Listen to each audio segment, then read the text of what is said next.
So today we shall discuss about the phase rule. So in phase rule, uh, there are so many multiple choice questions. So here we shall discuss multiple MCQ,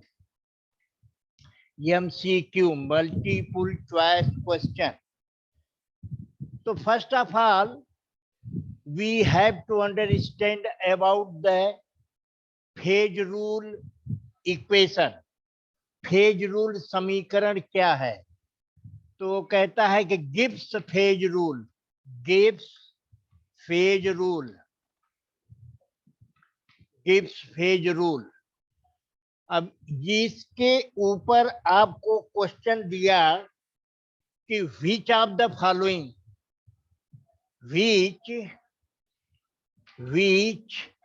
of the following, which of the following is gives equation,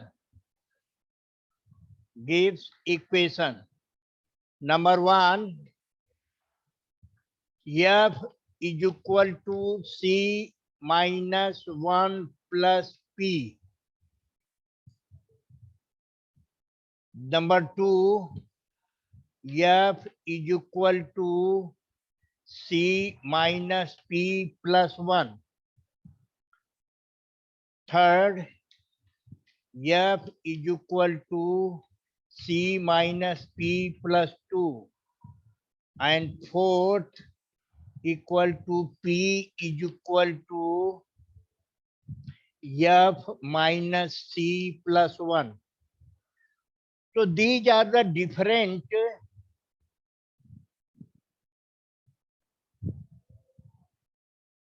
alternatives or multiple choice among which you have to choose the correct one. Sir 3 वाला C minus तो P Gibbs plus 2. फे, हाँ, अब सुनिए, इसी सवाल को ऐसे भी पूछा जा सकता है, which of the following is Gibbs normal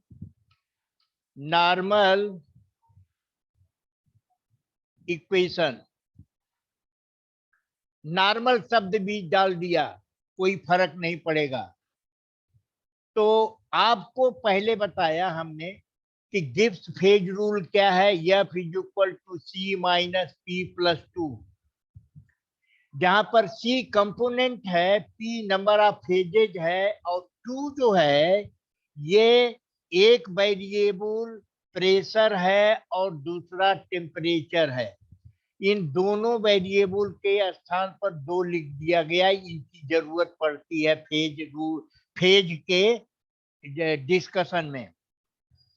तो इसके बाद कहता है कि इस फार्मूले को कहीं ऐसे भी आप पाओगे, P plus F equal to C minus 2, like this.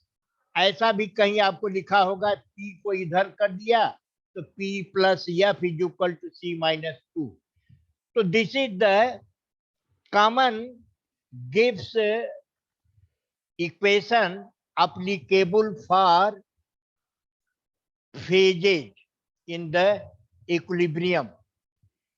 Phase rule की विशेषता है कि सभी फेज इक्विलिब्रियम में होना चाहिए, चाहे 2 फेज इक्विलिब्रियम में रहे या 3 फेज इक्विलिब्रियम में रहे, इक्विलिब्रियम में होना चाहिए.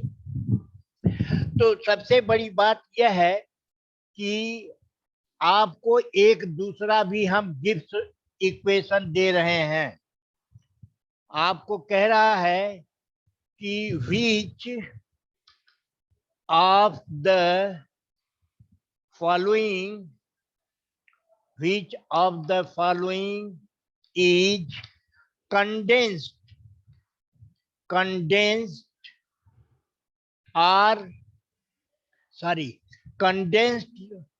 phase, condensed gives phase rule. Condensed phase rule. अब ये जानो कि इसके लिए कहता है F is equal to C minus 1 plus P, और नंबर 2 कह रहा है F is equal to C minus P plus 1। तीसरा कह रहा है F is equal to P minus C plus 2, and चौथा कह रहा है कि नन। सपोज करो कि ये आपको दिया हुआ है कंडेंस्ड। कहीं कहीं क्वेश्चन में आपको मिलेगा phase rule, phase rule for metal system, metal system ऐसा भी दिया रहेगा।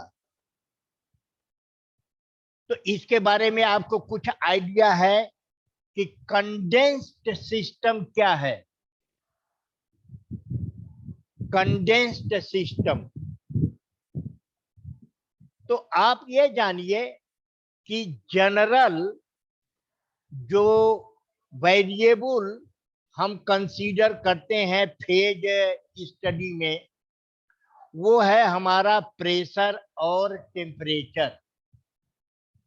लेकिन मेटलर्जी अगर आप लेंगे, मेटलर्जी ये मटेरियल साइंस में पढ़ा जाता है, तो मेटलर्जी में अगर आप देखेंगे तो मेटल के ऊपर प्रेशर का क्या प्रभाव पड़ेगा?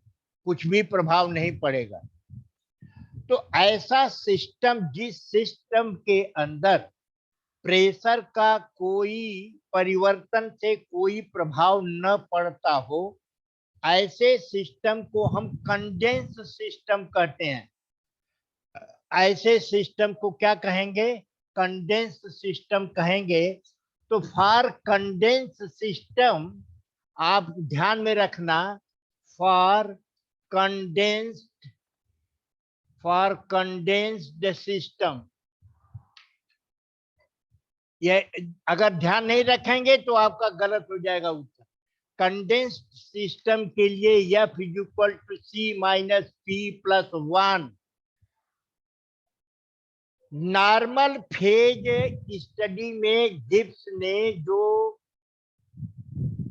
फार्मूला डिराइव किया विभिन्न कंडीशन को ध्यान में रख करके, तो वो फार्मूला है F is equal to C minus P plus 2।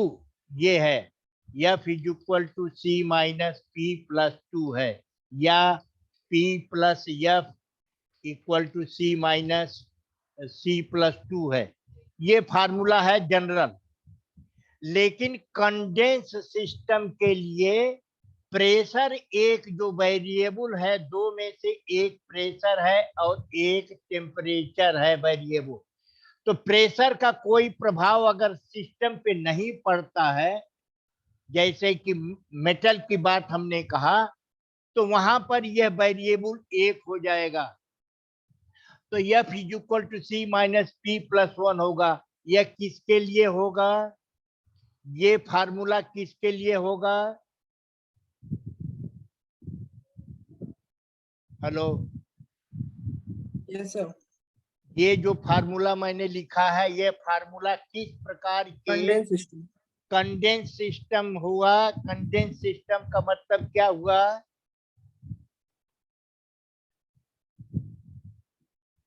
Condense system का मतलब क्या हुआ? अरे भाई, कई बार बतावे, कह रहे हैं कंडेंस सिस्टम का मतलब होता है ऐसा सिस्टम जिसपे कि प्रेशर के परिवर्तन का प्रभाव न पड़े। तो वेरिएबल कंसीडर किया जाता है फेज डायग्राम के स्टडी में,